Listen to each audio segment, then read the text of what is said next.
খাবো খাবো খাবো। আজকে আমি আর মেয়ে একসাথে হেয়ার কালার করব। আমিই করে দিই নন্দনাকে, আর নিজেরটাও নিজেই করি। আমরা এখন কোথায় যাচ্ছি? হ্যাঁ, হেয়ার কাটিং। এখন আমাদের mother daughter hair cutting venture. আমরা হচ্ছে একটা মাদার ডটার আউটিং করছি আমাদের চুলটা কাট করতে।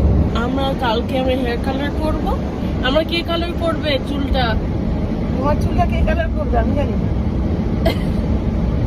মাই করবে, যেরকম সব এভরি ইয়ারে মা করে সেরকম। নমস্কার, আমি স্বাগতা। মাছরাঙার রূপকথার আরেকটা এপিসোডে তোমাদের সবাইকে ওয়েলকাম। আমরা হেয়ার স্যালনে পৌঁছে গেছি। নন্দনা প্রথমে বসেছে চুল কাটতে। তুই আছড়ে আসিস না চুল?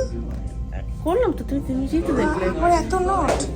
জানি এটা একটা ট্রাভেল আর ফুড ব্লগ, তবে বেড়াতে যাওয়ার আগে হেয়ার কাট করা, নিজেদের হেয়ার নিজেরা কালার করা, এগুলো এক একটা আনন্দের জিনিস। আর যে কোনো আনন্দের জিনিসই মনে হয় শেয়ার করি। এই যে হেয়ার কাটের পর নন্দনার ফাইনাল লুক খুব সুন্দর কেটেছে, ওর খুব পছন্দ হয়েছে। আমি এবারে আমার চুলটা একটু ছোট করেই কাটতে বললাম। প্রচণ্ড হেয়ার ফল বেড়ে গেছিল, নিজের চোখে আর এত হেয়ার ফল সহ্য করতে পারছিলাম না। তাই যত ছোট হেয়ার, কম আঁচড়ানো আর কম হেয়ার ফল। এই হচ্ছে আমি, যা পাতলা চুল তাতে এই অবধি দাঁড় করিয়েছে, এর জন্য আমি থ্যাঙ্কফুল। তো আমরা গেছিলাম স্যালি বিউটি বলে, এখানে একটা দোকান আছে, হেয়ার কেয়ারের জিনিসপত্রগুলো পাওয়া যায়। তো ওখান থেকে বেশ কিছু জিনিস কিনে নিয়ে এসেছি। ঘরে কিছু কালার ছিল, লাস্ট ইয়ার করেছিলাম, তারপরে ক্রিসমাসের সময় করেছিলাম, কিন্তু নন্দনা এবার একটা অন্য কালারের হাইলাইটস করবে, তো আমাদের কিনতেই হলো। আর একটা আনন্দের জিনিস হয় যখন এই হেয়ার কালার টালারগুলো করি, তখন আমরা এখানে একটা দোকানে যাই, একসাথে আমরা মা মেয়ে শপিং করি। তো নন্দনা করবে হচ্ছে এরকম ডিপ পিঙ্ক আর লাইট পিঙ্ক, এরকম দুটো কালার দিয়ে দুটো কালারের হাইলাইট করবে। তো এই দুটো নন্দনা করবে, আর আমারটা আমি একটু খুলেছিলাম বক্স থেকে, আমারটা হচ্ছে এরকম, এটাও হাইলাইটই করব। আমি উপরে একটু লিখে নিই যাতে এই বক্সটা যদি হারিয়েও যায় প্রতিবার ওই, আর এত ছোট ছোট লেখা, সেই ফটো তুলে ফোনে ছবি তুলে জুম করে পড়তে হয়। আর এইগুলো কিনেছি ব্লিচ। এই কালারগুলো ইউজ করার আগে আমরা একটু হাইলাইট যে স্ট্রিপসগুলো করব সেগুলোকে একটু ব্লিচ করে নিই, তারপরে এই কালারগুলো দিলে পরে ইজি হয়ে যায়। কিন্তু এইটাই মেন কাজ, যে স্ট্রিপস বানানো এবং সেটাকে সুন্দরভাবে ব্লিচ করা।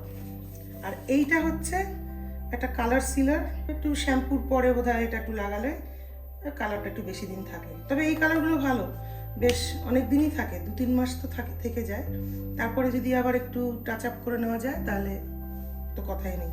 যদি তোমাদের কখনো ইচ্ছে হয় সেটা করতে পারো, বাড়িতেই করতে পারো। আর একটা জিনিস দেখাবো, যে কালার করার সময় আমরা এই কালার ছাড়া আর কি কি জিনিস ব্যবহার করি।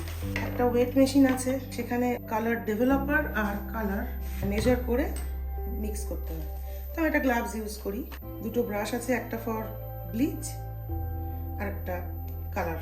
একটা এরকম বাই টু বাটি ইউজ করি, যেখানে একটাতে ব্লিচ, একটাতে কালার, বা একটাতে গ্রে হেয়ার ঢাকার জন্য একটু কালো কালার মানে ব্ল্যাক কালার, আর একটার মধ্যে একটু যে কালারটা আমি করছি সেই কালার। তো একটু সুবিধা হয়, একটা বাটির মধ্যে দুটো কালার মিক্স করা যায়। এটা তো ওয়েট মেশিন। আর আরেকটা যেটা জিনিস দেখাবো সেটা হচ্ছে এই কালার ডেভেলপার। এটা 20 ভলিউম হয়, একটা 30 ভলিউম হয়, আর একটা 10 ভলিউম হয়। ডিরেকশনে যেটা লেখা থাকে সেইটাই ইউজ করি। তো একটা জিনিস দেখাতে ভুলে গেছি, এই এরকম অ্যালুমিনিয়াম ফয়েলও লাগবে, যে চুলগুলো দিয়ে আমরা স্ট্রিপস বানাবো সেইগুলোকে সেপারেট আউট করার জন্য বাকি চুলগুলোর থেকে। আর এরকম কতগুলো ক্লিপ থাকলে খুব ভালো হয়, খুব হেল্প হয়, এই চুলগুলোকে আটকে রাখতে পারে। এবার ব্লিচটাকে বানাবো, 2 ounce অফ দিস, আর পুরো একটা প্যাকেটের জন্য। ব্লিচ করলে এটা ঠিকই হেয়ারটা একটু ড্রাই হয়ে যায়, কিন্তু যেহেতু আমরা পুরো হেয়ারটা তো করি না, কয়েকটা স্ট্রিপসই করি হাইলাইট করতে, তো ওই কয়েকটা একটু যত্ন নিলেই ঠিক হয়। ওই ভালো একটু শ্যাম্পু আর একটু রেগুলার হেয়ার ব্রাশ করা, এইসব করলেই মোটামুটি। তো দেখছি প্রায় অনেক বছরই তো করছি, কিছু তো অত তো অসুবিধা কিছু হয়নি। মিক্সটা খুবই ভালো করে করতে হবে।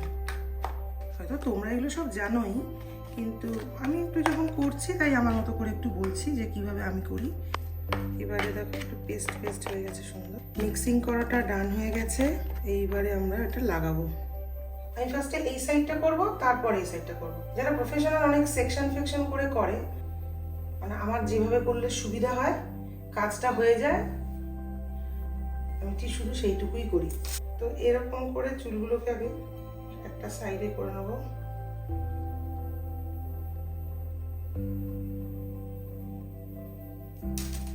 এই পাশটা সোজা গার্ডার দিয়ে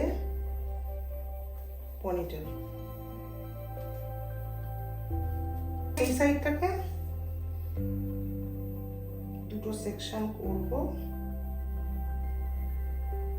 মানে সামনেটা রাখবো আর পেছনটা একটা আলাদা সেকশন করে।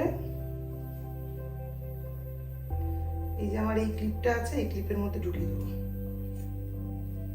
আমি একদম সামনেটা করি না, ওটা নিজের যেটা ন্যাচারাল হেয়ার কালার সেটাই আমার ভালো লাগে দেখতে। এইটাকে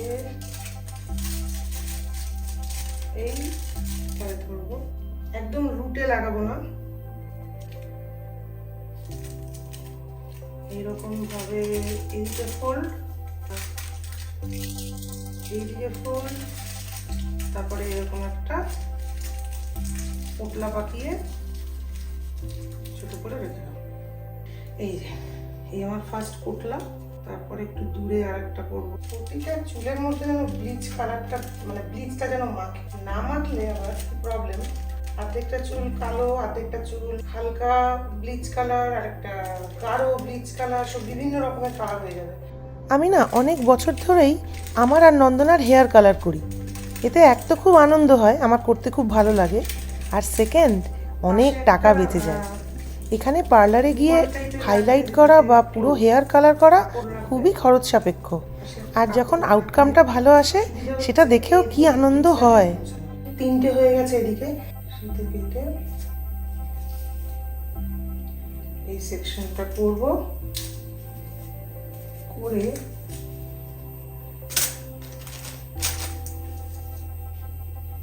এই ক্লিপটা দিয়ে লাগাবো। এবার বাকিগুলো আমি আবার এইখানে তিনটে লাইন করব। এই যে এই পাশটা হয়ে যাবে, তখন আমি আবার একটা এরকম শীতে কেটে সেকশন করে আবার উল্টে দেবো, দিয়ে আবার তার তলা থেকে তিনটে করবো, এরকম ভাবে করবো। এটা হচ্ছে পেছন থেকে সামনে অবধি হেয়ারের খালি নিচের পোর্শনটা ব্লিচ করছি, কারণ পেছনে লম্বা লম্বা স্ট্রিপস আমি করি না। মানে সামনেটা স্ট্রিপস আর পেছনে আর স্ট্রিপস না করে শুধু তলাটা করি। এই হেয়ার কালার করাটা আমাদের প্রতি বছরই সামারে মামের একটা আনন্দ থাকে। পার্লারে তো গিয়ে করাই যায়, কিন্তু এটা আমাদের নিজেদের একটা মানে প্রজেক্ট। প্রত্যেক বছর সামারে এটা আমরা এই মজাটা করি, ভালো লাগে। এবার একটু চেক করবো যে ব্লিচ হলো কি না। এই যে হয়েছে। আমাদের চুলগুলো খুব কালো তো অনেকটা সময় নিয়ে নেয়, আর তারপরেও মানে একদম লাইট শেড হয় না, একটু কপার ব্রাউন টাইপ হয়ে যায়, কিন্তু এতেই ঠিক আছে। কারণ কালারটা যখন উঠে যায় তখন একটা কপার ব্রাউন কালার অলওয়েজ থেকে যায়। তো যদি এটা বেশি লাইট হয়ে যায় আবার তখন এই সাদা সাদা লাগে, যেটা আবার আমাদের স্কিন টোনের সাথে খুব একটা যায় না। তাই কপার ব্রাউন কালারটা গুড। খেক খেক খেক, খাবো খাবো খাবো। এবার এগুলো ধুয়ে ফেলবো। এই যে ব্লিচের পর এরকম দাঁড়ালো। এবার এটার উপরে আমি কালার চাপিয়ে দেবো। এবারে কালার মিক্স করব আর কালার চাপিয়ে দেবো, ব্যাস।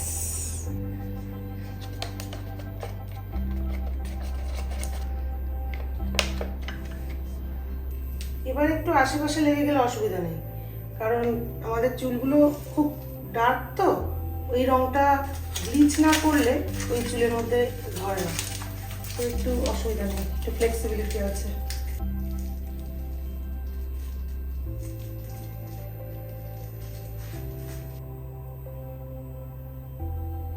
হেয়ার কালার করার 1 ঘন্টা বাদে আমি কালার প্রোটেক্টেড শ্যাম্পু ইউজ করে চুল ধুয়ে এসেছি। ভালোই তো এসছে।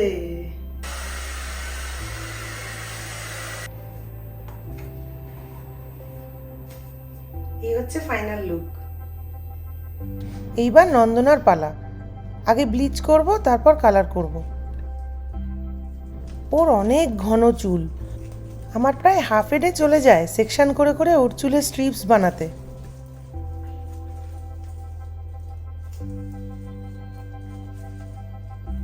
আচ্ছা, আমাদের এপিসোডগুলো ভালো লাগলে কিন্তু আমাদের ফেসবুক আর ইউটিউব চ্যানেলটা ফলো আর সাবস্ক্রাইব করো, আর সম্ভব হলে আমাদের এপিসোডগুলো একটু শেয়ারও করো। পাশে একটা রুমাল টাইপের রাখবে, যেটাতে কাপড় রাখবে। একটা কাপড় থাকলে সুবিধা হচ্ছে, এই এদিক ওদিক ব্লিচ লাগলে একটু মুছে নেবে। ধরে না বাজে হয়েছে, তাই কি?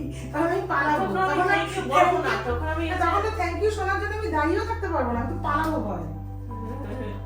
নন্দনার ব্লিচ হয়ে গেছে, এবার দুরকম কালার দিয়ে ওর হাইলাইটসগুলো করে দেবো।